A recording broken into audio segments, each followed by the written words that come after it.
إلا بالله العلي العظيم. أعوذ بالله من الشيطان الرجيم. بسم الله الرحمن الرحيم. الحمد لله رب العالمين، والصلاة والسلام على أشرف الأنبياء والمرسلين، حبيبنا وشفيعنا مولانا ومولى الثقلين جد الحسن والحسين نبي القاسم.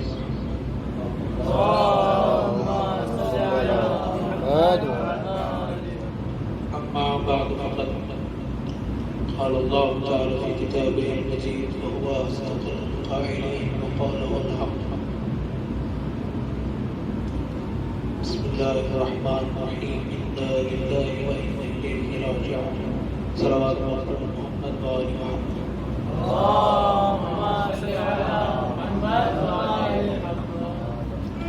سب سے پہلے آپ کی خدمت میں التماس ہے کہ مرحوم و مغفور مولانا سید ناظم عباس ابن سید محمد اسلم کی روح کو ایک سورہ فاتحہ افسار کرنا.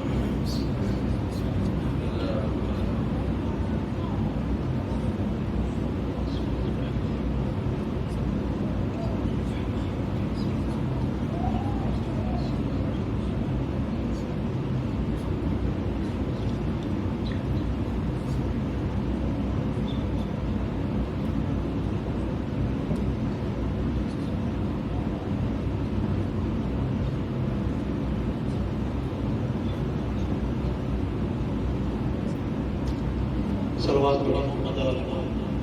اللهم صل على محمد وآل محمد. تمام تر حمد و ثنا اس خالق موت و حیات کے لیے کہ جس کے قبضۂ قدرت میں ہماری موت و حیات ہے. وہ ایسا حی ہے کہ تمام حی سے پہلے اس کا وجود تھا. وہ ایسا حی ہے کہ تمام حی مرنے کے بعد بھی اس کا وجود رہے گا. وہ ایسا حی ہے کہ تو تمام احیاء کو حیات بخشتا ہے. وہ ایسا حی ہے کہ جو تمام احیاء کو موت دیتا ہے. آج کی مجلس جیسا کہ آپ بہتر جانتے ہیں کہ مولانا سید ناظم عباس صاحب سے منعقد کی گئی ہے جو کہ طالب علم تھے اور جیسا آپ نے قول نبی سماعت کیا ہوگا سنا ہوگا. آپ کے اور ہمارے نبی نے ارشاد فرمایا طلب العلم فریضۃ علی کل مسلم و مسلمہ. علم کا حاصل کرنا ہر مسلمان مرد اور عورت پر واجب ہے. اسی فریضہ الہی کو انجام دینے کے لیے مولانا مسعود اپنے وطن کو چھوڑ کر پہلے جیسا کہ تقریر میں پہلے پونے میں گئے مدرسے وہاں پر تعلیم حاصل کی. اس کے بعد ممبئی تشریف لے کے گئے. اس کے بعد نجف اشرف تشریف لائی. میں نے عالم تصور میں مولانا مسعود سے مولانا مرحوم سے ایک سوال کیا. میں نے کہا اے مرحوم اے ناظم صاحب آپ کو کس نے نجف بلایا تھا؟ میں نے کہا آپ کو نجف کس نے بلایا تھا؟ عالم ناظم بھائی نے وجہ سے کہا کہ مجھے میرے جد علی بن ابی طالب نے اپنے دیار میں بلایا تھا. مجھے میرے جد علی بن ابی طالب نے اپنے دیار میں بلایا تھا. یہ جس کو چاہتے ہیں اپنے دیار میں بلا لیتے ہیں, جس کو چاہتے ہیں اپنے دیار سے نکال دیتے ہیں.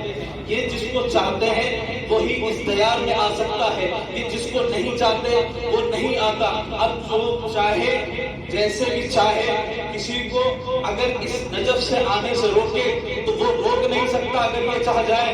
اگر کوئی چاہے کہ اس نجف سے کوئی نکل جائے اور امیر کائنات اگر اس کو چاہے رکھنا تو اس کو کوئی نکال نہیں سکتا. صلوات پڑھے محمد آل محمد پر.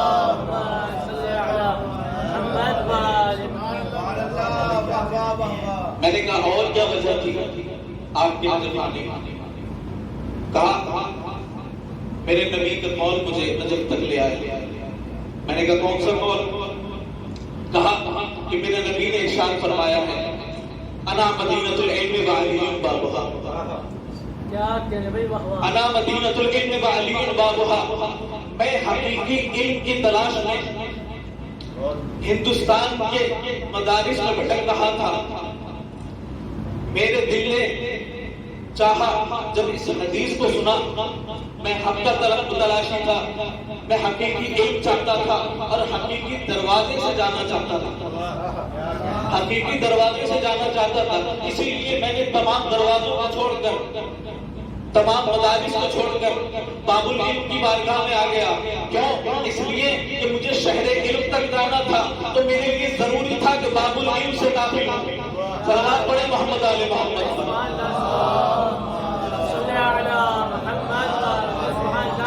میرے لیے ضروری تھا کہ میں باب العلم سے شہر علم میں داخل ہوں, کیونکہ شہر علم تک بغیر باب العلم کے نہیں پہنچا جا سکتا.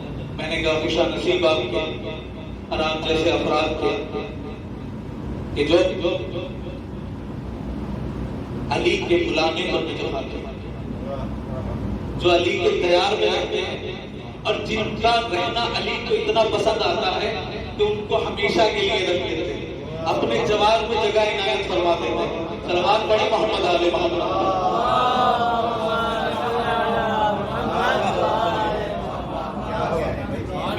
میں اپنی ذاتی تمنا کہتا ہوں اس منبر حسینی سے, میری بھی تمنا یہی ہے کہ علی اپنے جوار میں مجھے بھی جگہ دینا. مولانا معصوم کا اخلاق کا کردار اس سے آپ سب جو ہے واقف ہیں کہ وہ ہر کسی سے کس طریقے سے ملتے تھے, ہر کسی سے خندہ پیشانی سے ملتے تھے, ہر کسی سے ہاتھ احبار پرسی کیا کرتے تھے, ہر کسی کے درد میں شریک رہتے تھے. اسی عنوان سے چند باتیں آپ کی خدمت میں عرض کرنا چاہتا ہوں, اس کے بعد میں اپنی موضوع کی طرف آؤں گا. انسان کی جو دوستی کا معیار ہے, انسان کی جو دوستی ہوتی ہے اس کی وجوہات ہیں. انسان کی دوستی تین وجوہات کی بنا پر ہوتی ہے. یا تو انسان کے حسن کی بنا پر ہوتی ہے, یا انسان کے مال کی بنا پر ہوتی ہے, یا انسان کے اخلاق کی بنا پر ہوتی ہے. لیکن تینوں میں بڑا فرق ہے. اگر حسن کی بنا پر ہوتی ہے تو دوستی وقتی ہوتی ہے, اگر مال کی بنا پر ہوتی ہے تو دوستی وقتی ہوتی ہے. لیکن اگر دوستی اخلاق کی بنا پر ہو تو وہ دوستی دائمی رہتی ہے, ہمیشہ رہنے والی ہوتی ہے. دوستی وہ دوستی جو حسن کی بنا پر ہوتی ہے اس کے اندر خامی کیا ہے؟ اس کے اندر خامی یہ ہے کہ انسان جو حسین و جمیل ہوتا ہے اس سے جو دوستی کرنے کے اشتاق جو اشتیاق ہوتے ہیں اس سے دوستی کرنے کا اکثر و بیشتر تو وہ افراد اس کے قریب آتے ہیں جو شربت پرست ہوتے ہیں, جو حسن کے عاشق ہوتے ہیں وہ اس کے پاس آتے ہیں. اب یہ حسین و جمیل یہ سوچتا ہے کہ میرے اندر پتہ نہیں کون سے سرخاب کے پر لگے جو میرے پاس جو ہے لوگ میرے دوست دائرہ ہے وسیع ہوتا چلا جا رہا ہے, لیکن اس کو یہ علم نہیں کہ ان کی نیت کیا ہے, ان کی نیت صاف ہے کہ ان کی نیت میں کھوٹ ہے. اور در اہل بیت پر بارگاہ الہی میں حسن کا کوئی معیار نہیں, حسن کی کوئی حیثیت نہیں. خاندان اہل بیت کے نزدیک اللہ کے نزدیک حسن صورت نہیں حسن سیرت دیکھا جاتا ہے. اللہ کے نزدیک حسن سیرت معیار ہے, حسن صورت معیار نہیں ہے. تاریخ میں چلے, تاریخ میں ہم نے دیکھا ایک شخص کا نام جس کا ملاد قرآن کی تاریخ نے بتایا صورت سے تو ویسے نہیں تھے, لیکن سیرت اس معیار کی تھی کہ جب تک اذان نہ دی صبح نمودار نہیں دی, جب تک بلال نے اذان نہ دی صبح نمودار نہیں. دوسری طرف روزے عاشور حسین نے نور ولایت سے جون کا چہرہ اتنا منور کیا کہ یوسف بھی حیران نظر آئے. تو پتہ چلا حسن سیرت جو ہے وہ بارگاہ الہی میں معیار. دوسری چیز مال، جس کی وجہ سے انسان کے دوست ہوتے ہیں. کسی کے پاس اگر مال ہوتا ہے تو اس کے پاس ایسے لوگ اکٹھا ہو جاتے ہیں، ایسے لوگ اس سے رشتہ داری نکالتے ہیں جن سے ان کا کوئی رشتہ نہیں ہے. وہ بھی آگے کہتے ہیں کہ آپ تو ہمارے جزادار ہیں، آپ کے تو ماموں سے ہماری رشتہ داری ہے، آپ کا گھر تو ہمارے پڑوس میں ہے، آپ تو ہمارے ساتھ پڑھا کرتے تھے. بس رشتہ داری نکالتے ہیں اور اس مالدار آدمی کی قربت حاصل کرنا چاہتے ہیں، چاہے وہ کسی بھی صورت میں. اور جب وہ مصلحت نکل جاتی ہے تو وہ اس کو خیروار خدا. لیکن یہ مالدار آدمی یہ نہیں سمجھ پاتا کہ یہ جو آدمی میرے پاس آیا ہے اس کی نیت کیا ہے، اس کی منشا کیا ہے. آیا یہ جو مجھ سے دوستی کا اظہار کر رہا ہے، آیا یہ دوستی دائمی رہے گی یا وقتی رہے گی. مال سے جو دوستی ہوتی ہے، یہ مال دیکھ کے جو دوستی کرتے ہیں وہ مصلحت پرست لوگ ہوتے ہیں. لہذا جن کے پاس پیسہ ہے خدا ہم سب کو رزق الہی سے نوازے. لیکن اس چیز کو ہم کبھی نہ بھولیں کہ دوستی کا معیار مال نہیں. جو مال دیکھ کے آپ کے پاس آ رہا ہے وہ آپ کا حقیقی دوست نہیں.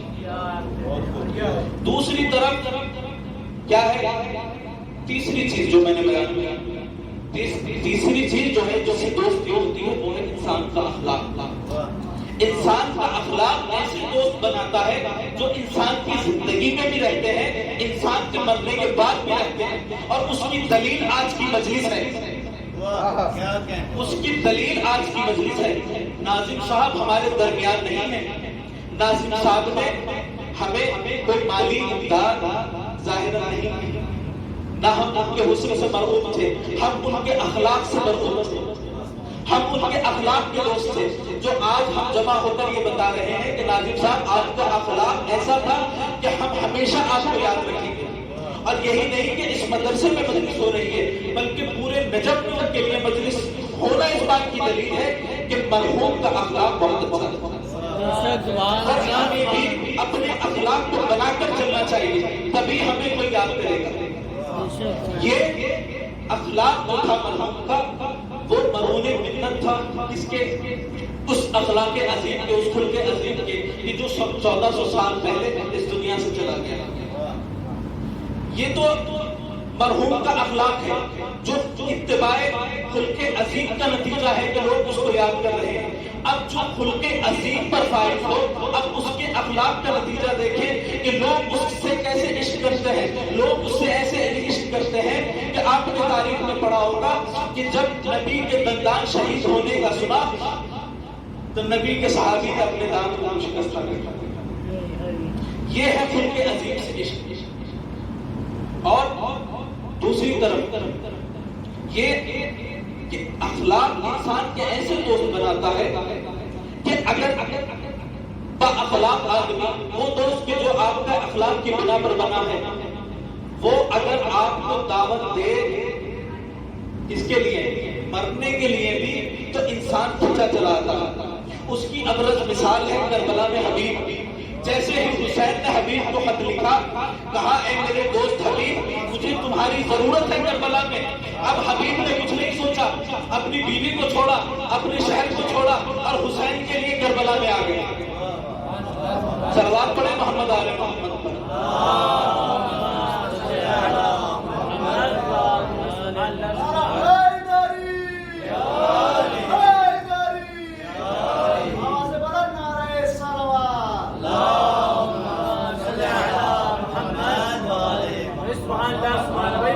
یہ حسین کا اخلاق تھا، یہ حسین کا کردار تھا کہ حبیب سب کچھ چھوڑ کے اپنے دوست کے لیے آ گئے.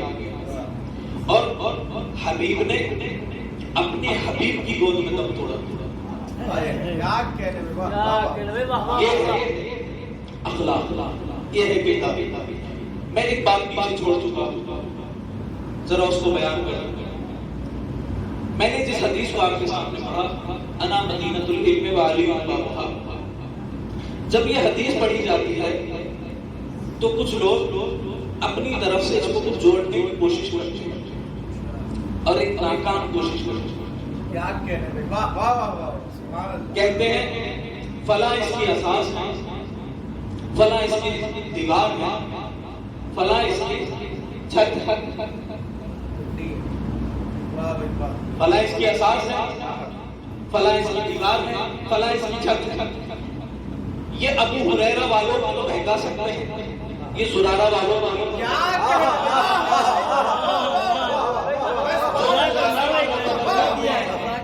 نہیں بہکا سکتے، یہ علی والوں کو نہیں بہکا سکتے، یہ ابو ہریرہ والوں کو تو بہکا سکتے، ہمیں نہیں بہکا سکتے۔ کیوں؟ اس لیے کہ نبی نے ہمارے لیے اور بھی کچھ معیار رکھے ہیں۔ وہ معیار کیا ہے کہ ہمارے نبی نے ارشاد فرمایا من مات ولم یعرف امام زمانہ مات میتۃ الجاہلیہ، جو اپنے زمانے کے امام کو نہ مانے وہ جاہلیت کی موت مرتا ہے، جہالت کی موت مرتا ہے۔ تو مجھ سے کہا اس سے دلیل کیسے بنی؟ میں نے کہا دلیل ایسے بنی کہ جو اپنے زمانے کے امام کو نہ مانے وہ جہالت کی موت بنتا ہے۔ تو اب ذرا غور کرو کہ وہ لوگ جن کو تم علم سے وابستہ کر رہے ہو، وہ لوگ جن سے آپ علم کا رشتہ جوڑ رہے ہو، اب ان کو دیکھو کہ غدیر کے مولا کو چھوڑ کر سقیفہ میں بیٹھ کر اپنے آپ کو خود خلیفہ بنا لیا۔ اس کا مطلب یہ ہوا کہ وہ امام وقت کو نہیں جانتے تھے۔ اس کا مطلب یہ ہوا کہ امام وقت کو نہیں جانتے تھے، اور جو امام وقت کو نہ جانے تو جہالت کی موت مرتا ہے۔ اس کا مطلب یہ ہوا کہ جن کی نسبت آپ علم سے لے رہے ہو، جن کی نسبت تم علم سے لے رہے ہو، ان کا علم سے کوئی تعلق نہیں۔ وہ زندہ رہے تو جہالت کی زندگی جیتے رہے، جب مرے تو جہالت کی موت مرے۔ صلوات پڑھے محمد آل محمد۔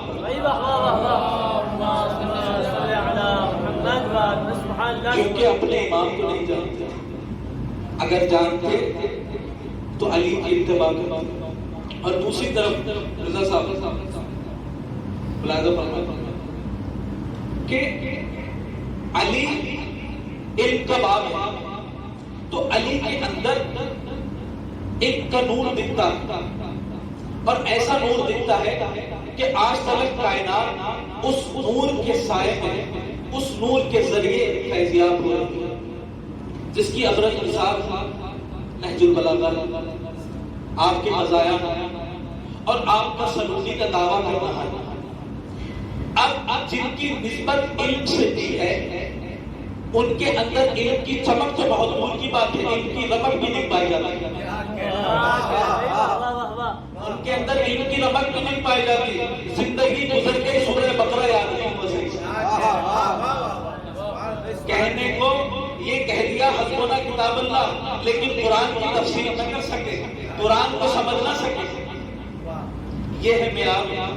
تو جھوٹی جو حدیث ہوتی ہے ہم پہچان لیتے ہیں، ہم فرق کرنا جانتے ہیں، اور فرق کرنا کیوں جانتے ہیں مرزا صاحب؟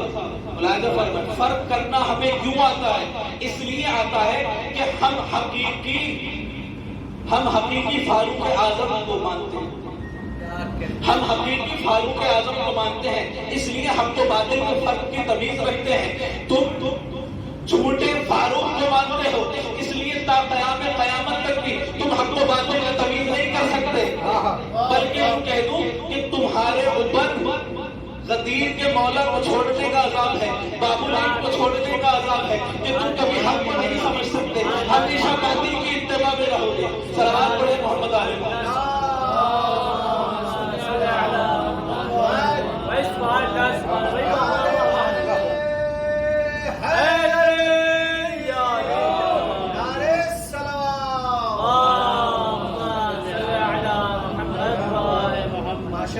ہمیشہ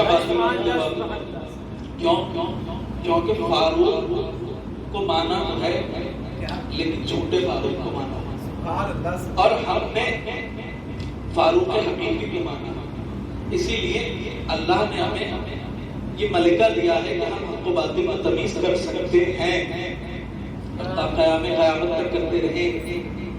بس میں اپنے موضوع کی طرف آتا ہوں، چند باتیں وقت میں زیادہ گنجائش نہیں ہے، میری زیادہ وقت ہو گیا تھوڑا میں نے جس آیت کریمہ کو آپ کے سامنے ارشاد فرمایا، خداوند عالم ارشاد فرماتا ہے انا للہ و انا الیہ راجعون۔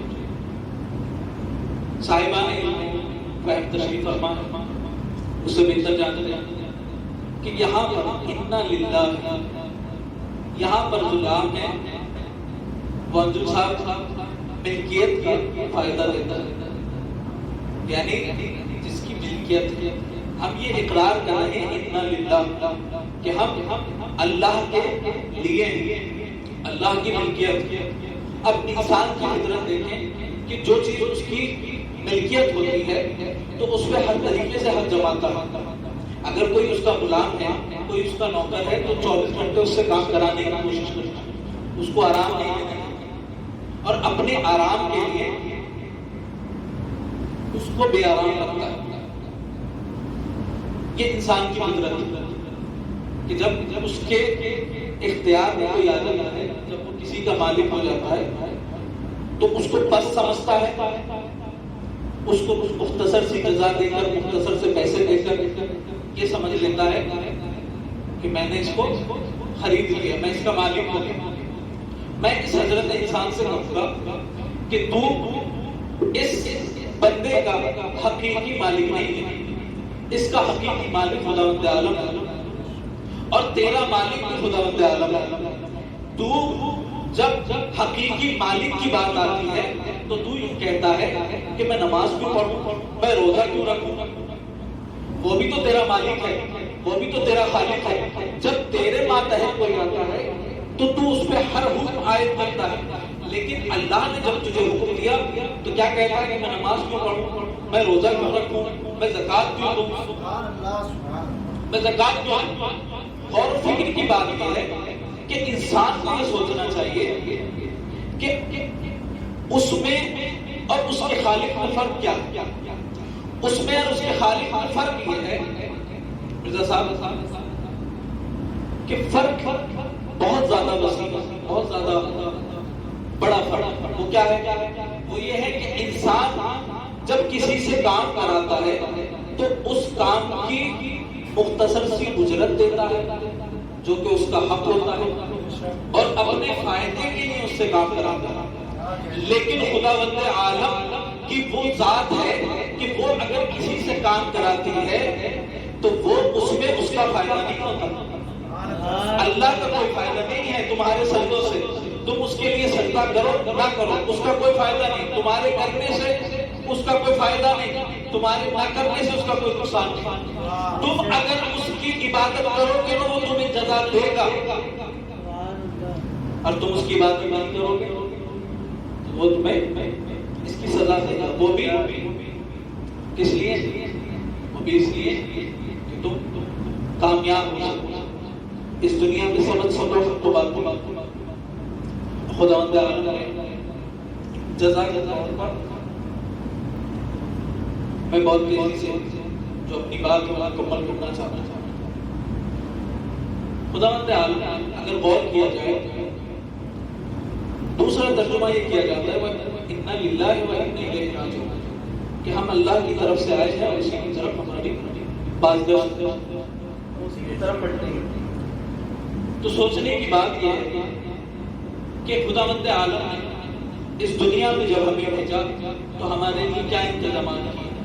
جب ہم اس دنیا میں آتے ہیں سب سے پہلے جب ہم اپنی ماں کی آغوش میں اپنی آنکھوں کو کھولتے ہیں تو دیکھتے ہیں کہ ایک شفیق ایک مربی ماں خداوند عالم بغیر مانگے ہوئے جو ہے وہ ہماری تربیت کرتی ہے۔ اس کے علاوہ پوری کائنات میں ہمارے کھانے کے لیے انتظامات خداوند عالم نے کیے، تو کیا ہمارا یہ فریضہ نہیں ہوتا کہ ہم یہ سوچیں کہ وہ خدا کی جس نے ابھی تک ہمیں بغیر مانگے ہوئے اتنا کچھ دے دیا، اتنی بڑی دنیا سجا دی، جب وہ اپنے پاس پلٹنے کے لیے کہہ رہا ہے میں الیہ راجعون کہ تم میری طرف پلٹ کر آؤ گے، تو کیا اس نے کوئی انتظام نہیں کیا ہوگا؟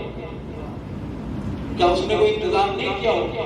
اور اس دنیا کو خداوند عالم نے کیا کہا؟ کل من علیہ فان، یہ جو زندگی ہے، یہ جو دنیا ہے، یہاں کوئی چیز باقی رہنے والی نہیں ہے، انسان اس گمان میں نہ رہے کہ یہ دنیا ہمیشہ رہے.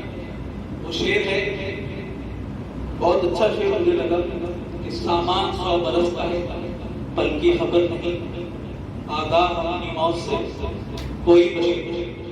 انسان اپنی موت سے آگاہ نہیں، کب مر جائے پتہ نہیں، لیکن خدا بندے عالم سلمان کیا کیا کہ ایک مختصر سی زندگی دے کر ایک دائمی زندگی کا وعدہ کیا. اور جب آخرت کی زندگی کی بات کی، دنیا کی زندگی کی جب بات کی تو کہا کہ وہ نفس ذائقہ الموت، ہر نفس کو یہاں پر موت کا ذائقہ چکھنا ہے.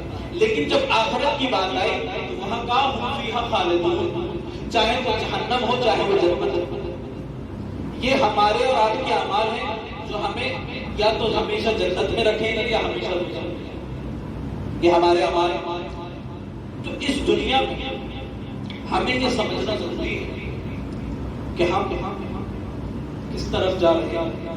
اس دنیا کی چمک دمک سے جو ہم اندھے ہو جا رہے ہیں، ہمیں یہ بھی تو غور کرنا چاہیے کہ جس خالق نے اس دنیا کو خلق کیا ہے، اسی خالق نے یہ وعدہ کیا کہ تم اس دنیا کو چھوڑو، اس دنیا پر اعتبار مت کرو.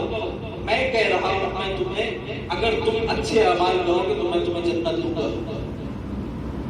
تو ہم اس غفلت میں کیوں ہیں کہ ہم سیئات کو انجام دے رہے ہیں اور اس دنیا سے غافل یہاں جبکہ ہم ہر دن جو ہے یہ خبر سنتے ہیں کہ کوئی نہ کوئی اس دنیا کو چھوڑ کر چلا گیا، چاہے وہ پیسے والا ہو چاہے وہ غریب. اس کا مطلب یہ کہ اس دنیا کو پتہ نہیں. اسی لیے امیر کائنات نے ارشاد فرمایا اس دنیا سے مخاطب ہو کر ہیہات ہیہات فإنني قد طلقتك ثلاثا لا رجعة لي. دنیا سے مخاطب ہو کر امیر کائنات نے فرمایا کہ اے دنیا، میں نے تجھے طلاق، ایک طلاق نہیں 3 طلاق دی. 3 طلاق کا مطلب آپ سمجھتے ہیں. مولا نے کہا ایسی طلاق دی ہے کہ تجھے رجعت کی گنجائش نہیں. یعنی کیا؟ یعنی کہ امیر کائنات نے اس دنیا کی حقیقت اپنے چاہنے والوں پر واضح کر دی کہ اے میرے چاہنے والوں، اس دنیا کے فریب میں مت آنا، اس دنیا کی چمک دمک میں اندھے مت ہو جانا. اس دنیا کی حقیقت یہ ہے کہ یہ دنیا اس لائق ہے کہ اس کو طلاق دی جائے. یہ دنیا میری متعلقہ، یہ دنیا میری متعلقہ ہے، اس کو متعلقہ مت بناؤ. صلوات پڑھو محمد آل محمد. یہ دنیا علی کی متعلقہ، اس کو متعلقہ نہیں، اس سے دل نہیں لگا. اسی لیے آج چونکہ شہادت ہے مصر مسلمان جہاں علی کا ذکر آیا تو ان کا بھی ذکر ہونا چاہیے. یہی وجہ میسم اس دنیا کی حقیقت کو جانتے ہیں. اسی لیے میسم نے ظالم کی آنکھوں میں آنکھیں ڈال کر کہا کہ تو یہ چاہتا ہے کہ میں علی کا ذکر چھوڑ دوں، تو یہ چاہتا ہے کہ میں علی سے محبت چھوڑ دوں، تو میری زبان کاٹتا ہے تو کاٹ دے، لیکن میں علی کا ذکر نہیں چھوڑ سکتا. اور میں اپنی زبان کٹا کر علی کے چاہنے والوں کو یہ پیغام دینا چاہتا ہوں کہ علی کی محبت کا معیار یہ ہے، علی کے ذکر کا معیار یہ ہے کہ اگر علی کے ذکر کے لیے تمہیں اگر اپنی زبان بھی دینی پڑے تو پیچھے مت ہٹنا اور اپنی زبان دے دینا. کیوں؟ اس لیے کہ ادھر تمہاری زبان کٹے گی، اس دنیا میں، اس محدود دنیا میں تمہاری زبان کٹے گی، ادھر لامحدود زندگی، ادھر لامحدود دنیا میں تمہیں ایسی زبان ملے گی کہ جو ہمیشہ باقی رہنے والی ہے. اور علی کے پہلو پہ بیٹھ کر علی کا ذکر کرنا نصیب ہو. صلوات پڑھیں محمد آل محمد.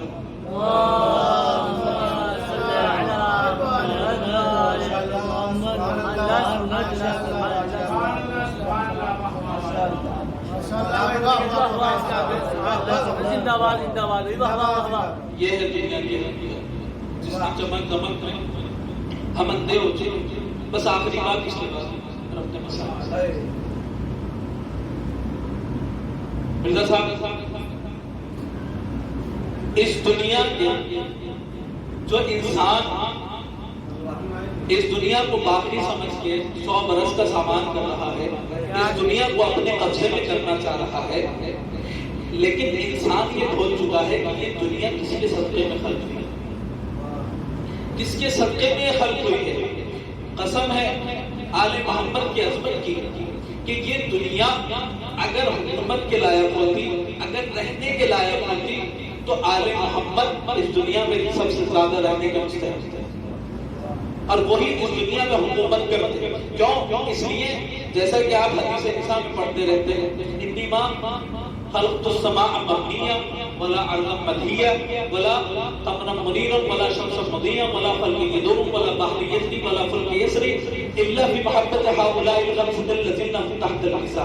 خدا بند عالم کا کہنا ہے کہ اس آسمان کو میں نے خلق کیا تو ان کی محبت میں، اس زمین کو اگر میں نے بچھایا تو ان کی محبت میں، چاند کو اگر میں نے بنایا تو ان کی محبت میں، ان ندیوں کو اگر میں نے بنایا تو ان کی محبت میں۔ تو پتہ یہ چلا کہ اس دنیا پر اگر کسی کی حکومت ہونی چاہیے تھی تو وہ آل محمد تھے۔ اس دنیا سے آل محمد کا جانا ہمیں یہ بتاتا ہے کہ یہ آل محمد کے رہنے کے لائق جگہ نہیں ہے۔ اس دنیا کے نام پہ بھی اگر انسان غور کر لے تو سمجھ جائے کہ اس دنیا کی حقیقت کیا ہے۔ دنیا کا لفظ دنیا آیا ہے لفظ ادنا سے، ادنا کہتے ہیں پست کو۔ یہ اللہ کی پست ترین خلق کردہ شے ہے، اس لیے جو اعلیٰ ترین شخصیتیں تھی اللہ نے ان کو اس دنیا میں باقی نہیں رکھا، اپنی بارگاہ میں بلا لیا۔ اور یہی نہیں کہ اللہ نے ان کو اپنے پاس بلایا، بلکہ جو ان کے چاہنے والے بھی ہیں ان کے لیے بھی جنت کا انتظام کیا۔ صلوات پڑھیں محمد علی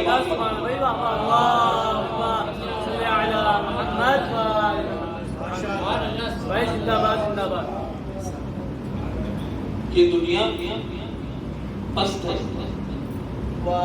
یا آل محمد کے رہنے کے لائق نہیں، اور انسان اس گمان میں ہے کہ میں اس دنیا پہ قبضہ کر سکتا۔ اور قرآن مجید میں خداوند عالم کہہ چکا ہے کل من علیہ فان، اے انسان گمان مت کرنا کہ اس دنیا میں تو باقی رہ سکتا ہے۔ اس دنیا میں جو کچھ بھی ہے وہ فنا ہو جانے والا ہے، خالی باقی رہے گا کیا؟ وَيَبْقَى وَجْهُ رَبِّكَ ذُو الْجَلَالِ وَالْإِكْرَامِ، صرف اللہ کا یعنی اہل بیت۔ یہ دنیا فنا ہونا، انشاءاللہ کبھی اور اگر موقع ملا تو اور باتیں بھی کریں۔ یہ آیت جو میں نے آپ کے سامنے پیش کی، اِنَّ لِلَّهِ وَإِنَّا إِلَيْهِ رَاجِعُونَ، یہ آیت جب بھی پڑھی جاتی ہے بڑا کرب محسوس ہوتا ہے، بڑا درد محسوس ہوتا ہے، اور کربلا کا وہ مظلوم امام ہمیں یاد رکھتا ہے کہ جس نے ایک میں نہ جانے کتنی بار اس آیت کو تلاوت کی۔ جب قاسم کے لاشوں کو اٹھایا تو کہا اِنَّ لِلَّهِ وَإِنَّا إِلَيْهِ رَاجِعُونَ۔ جب قاسم کے ٹکڑوں کو میرا مظلوم امام اپنی ابا کے دامن میں جمع کر رہا تھا تو ہر ایک ٹکڑوں کو اٹھاتے ہوئے کہہ رہا تھا اِنَّ لِلَّهِ وَإِنَّا إِلَيْهِ رَاجِعُونَ، إِنَّ لِلَّهِ وَإِنَّا إِلَيْهِ رَاجِعُونَ۔ جب حسین نے اکبر کے جنازے کو اٹھایا کہا اِنَّ لِلَّهِ وَإِنَّا إِلَيْهِ رَاجِعُونَ۔ جب حبیب کے جنازے کو اٹھایا کہا اِنَّ لِلَّهِ وَإِنَّا إِلَيْهِ رَاجِعُونَ۔ جب حسین ظہور کے جنازے کو اٹھایا کہا اِنَّ لِلَّهِ وَإِنَّا إِلَيْهِ رَاجِعُونَ۔ جب علی اصغر کے جنازے کو اٹھایا کہا اِنَّ لِلَّهِ وَإِنَّا إِلَيْهِ رَاجِعُونَ۔ لیکن یہاں کیفیت تھوڑی بدلی ہوئی تھی۔ حسین اس خیال میں تھے کہ جس بچے کو میں پانی پلانے لے کر آیا تھا اس کی ماں سے میں کیا کہوں گا۔ کبھی حسین اِنَّ لِلَّهِ کہتے ہوئے کبھی قدم آگے بڑھاتے تھے، کبھی اپنے قدم پیچھے کرتے تھے اور کہتے جاتے تھے اِنَّ لِلَّهِ وَإِنَّا إِلَيْهِ رَاجِعُونَ۔ جب حسین نے عباس کی لاشوں کو اٹھایا تو کہا اِنَّ لِلَّهِ وَإِنَّا إِلَيْهِ رَاجِعُونَ۔ عزاداروں، ایک مرحوم کے سال ثواب کی مجلس ہے کہ جو اس بے وطنی میں اس غریب الوطنی میں اس دنیا سے چلا گیا، آپ نے دیکھا کہ ان کا بھائی یہاں پر موجود تھا، ان کے ساتھ ان کا بھائی اس دنیا کو رخصت کر دیا، لیکن آپ نے دیکھا کہ سبھی احباب آپ نے سب مل کر ان کی غسل و کفن کو غسل و کفن دیا، ان کے جنازے کو اٹھایا، اس بھائی کو ارسال کیا۔ جب میں یہ سب دیکھ رہا تھا مجھے کربلا کا ایک مظلوم بھائی یاد آ گیا کہ وہ بھائی کہ جو اپنے قریب جوان بھائی کے لاشوں کو دیکھ رہا تھا اور اس کو کوئی عرصہ دینے والا موجود نہ تھا۔ حسین جب مقتل کی طرف چلے کیا دیکھا مقتل میں کہ عباس نشانی میں جو ہو پڑے ہیں، حسین نشانوں کو اٹھایا اور چوم کر کہا آج مجھے یقین ہو گیا، اب مجھے یقین ہو گیا کہ زینب کی چادر چھن جائے گی۔ حسین عباس کے لاشے کی طرف چلے۔ میں نے فرق کیا مجلس کو، اللہ تعالیٰ ذرا تصور کرو۔ عباس کی آنکھ میں تیر لگا ہوا ہے، سر پر گرز لگا ہوا ہے، ایک آنکھ میں عباس کا خون جمع ہوا ہے، لیکن عباس کی حسرت یہ ہے کہ میں اپنے آقا کا دیدار کر لوں۔ عباس کی حسرت یہ ہے کہ اپنے آقا کا دیدار کر لوں، لیکن عزاداروں وہ عباس اپنے آقا کا دیدار کیسے کرے گا جس کی آنکھ میں تیر لگا ہو، جس کی آنکھ میں خون جمع ہو۔ عباس نے کوشش کی، عباس چونکہ عباس کے ہاتھ نہیں تھے تو عباس نے کوشش کی کہ اپنے آقا کے آنے سے پہلے میں اپنے اس تیر کو نکال لوں۔ عزاداروں حسین کے عباس نے اپنے زانوں کو، اپنے گھٹنوں کو طے کیا، اپنے گھٹنوں کے ذریعے سے اپنے آنکھ کی تیر کو نکالنا چاہا، لیکن عباس نہ کر سکے۔ کاش کے عباس کے حال ہوتے تو اپنے آنکھ کے تیر کو نکال لیتے۔ اب حسین جیسے ہی عباس کے لاشے کے قریب آئے، کیا دیکھا کہ قریب جوان بھائی، بے بازو بھائی کربلا کی زمین پر تڑپ رہا ہے، عباس کی آنکھوں میں کل ہے۔ حسین آئے، آنے کے بعد عباس نے سب کو اپنے زانوں پہ رکھا، زانوں پہ رکھنے کے بعد کہا بھیا عباس کوئی حضرت ہو تو مجھے بتاؤ، کوئی تمنا ہو تو مجھے بتاؤ۔ عباس نے کہا اے بھائی اے آقا میری تمنا یہ ہے کہ جب میں اس دنیا میں آیا تھا تو میں نے آپ کا دیدار کیا تھا، اے میرے آقا اس دنیا سے جا رہا ہوں تو میں یہ چاہتا ہوں آپ کا دیدار کروں، لیکن میرے آقا میرے آنکھ میں تیر لگا ہے، میں آپ کا دیدار کیسے کروں؟ اے میرے آقا کرم فرمائے میرے آنکھ سے تیر نکال دے، میرے آنکھ سے خون صاف کر دے۔ حسین نے آنکھوں کے تیر کو نکالا، آنکھوں سے خون کو صاف کیا، اس کے بعد عباس نے حسین کا دیدار کیا۔ اس کے بعد حسین نے حسرت پڑی، آہ نکلی حسین کی۔ اس کے بعد عباس سے کہا ہے بھیا میری بھی تم سے ایک خواہش ہے کہ جب سے تم اس دنیا میں آئے ہو مجھے کبھی تم نے بھائی نہیں کہا، مجھے ہمیشہ آقا کہا۔ آج میری تمنا یہ ہے، میری تمنا کو پوری کرو، مجھے ایک بار بھائی کہو۔ جیسے ہی عباس نے حسین کو بھائی کہا، ادھر عباس کی روح بدن چھوڑ اللہ لعنت اللہ علیہ الصالحین سیعلم الذین ظلموا ایہم منقلب ینقلبون۔